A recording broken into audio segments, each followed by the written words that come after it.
So things to consider, or factors that lie outside of physiology and training, are things like lifestyle. So personal trainers stand a lot, or they should. They shouldn't sit on the Swiss ball and just watch their clients. So standing still has a higher energy demand than sitting, because your body has to obviously tense its muscles to erect the body. Walking around, if you've got a laborious job, I got a client who pours concrete for 8 hours a day, walks up like 30 flights of stairs or something like that, and then he'll come and train for an hour and a half. So I've got to factor that energy spent just from work on top of the energy that he expends through training and just the energy demand to meet the maintenance of the organism as well. So that particular individual eats a lot of food. The next thing from there is considering, or I spoke about already, like NEAT but more importantly, like NEAT for a super sedentary person. Because the idea that like someone works out, it's obviously a really big feat for some people who haven't trained before, right? But they think they expend more energy than they do. Because if we like drive to work for 2 hours, and then we take the lift upstairs, then we sit down, and we sit at our office for 7 hours in a day, and we reverse that process, and then we come to the gym and do a half-hour workout. It's like, is that person really burning that much energy? Possibly not.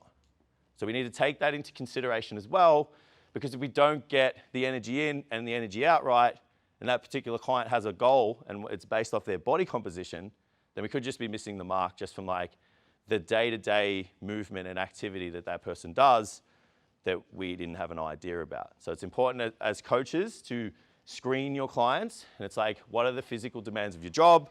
What do you like to do in a day? Describe your day's activity to me. What do you like to do to relax? So if someone says they like to go hiking to relax, it's probably pretty good to know, just so you understand that their energy demand is greater just from their non-prescribed exercise. The other thing to consider as well is that if we've got someone in like a chronic low energy state, we'll actually subconsciously want to move less. So having some form of like metric, or even just understanding that we will want to move less if we eat less chronically, just to encourage people to maintain the same, not more generally, even just the same amount of like day-to-day non-prescriptive exercise.